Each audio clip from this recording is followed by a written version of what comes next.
এটা একটা জাস্ট আমার আচ্ছা, জিনিসটা হলো একটা মিসকমিউনিকেশন হতে পারে আপনাদের সাথে। আর আমি যতটুকু জানি যে আপনারা যদি তার সাথে কথা বলেন, আমরা তো কথা বলেছি, মানে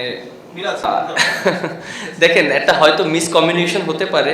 জিনিসটা আমি তার সাথে কথা বললে জিনিসটা বেটার হবে, কারণ আমি জিনিসটা আসলেই জানতাম না। এটা আমরা জিনিসটা আসলেই জানতাম না, এরকম খেলার আগে এরকম জিনিসটা একটা ঘটেছে। বাট বেসিক্যালি জিনিসটা হলো যে ম্যাচ যেহেতু স্টার্ট হয়েছিল তার আগে এই জিনিসটা ঘটেছে, মানে আমি সম্পূর্ণটাই অবগত ছিলাম না। আর যেহেতু খেলা শেষ হয়েছে, যেহেতু তিনি আমাদের একজন উপদেষ্টার সম্মানীয় মানুষ, এবং অবশ্যই আমি চেষ্টা করব তার সাথে কথা বলার জন্য, বিষয়টা যেন মানে মানে জিনিসটা আমার কাছে মনে হয়েছে একটা মিসকমিউনিকেশন হয়েছে। যতটুকু দ্রুত সম্ভব আমি তার সাথে কথা বলবো ইনশাল্লাহ এটা বিষয়টা নিয়ে।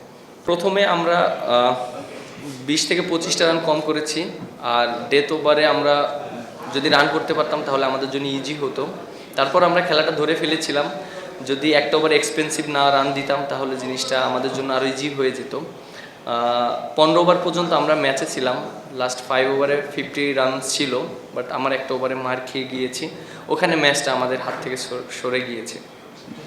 ওমর জাহিদ যেটা, ওর একটু গ্রোইনে টান লেগেছে, এর জন্য ও মাঠ থেকে উঠে গিয়েছে, ও বোলিং করতে পারেনি।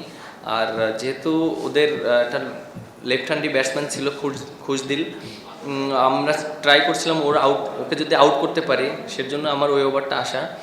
এবং রিয়াদ ভাই ভালো ব্যাটিং করেছে, এবং সত্যি কথা বলতে উনি খুব ভালো একটা চান্স নিয়েছে, এবং ওই ওভারে তিনি সাকসেসও হয়েছে। আমি যদি আরেকটু বেটার বল করতে পারতাম তাহলে ভালো হতো, বাট তারপরও রিয়াদ ভাইকে ক্রেডিট দিতে হবে, কারণ উনি ওই ওভারটা যেভাবে চান্স নিয়েছে এবং সেটা সে সাকসেসও হয়েছে। ও বলটা সুইং করেছিল এবং আম্পায়ার হয়তো বুঝতে পারেনি, এত বড় সুইং করেছিল, এর জন্য আম্পায়ার মনে করছে যে ব্যাটে লেগেছে।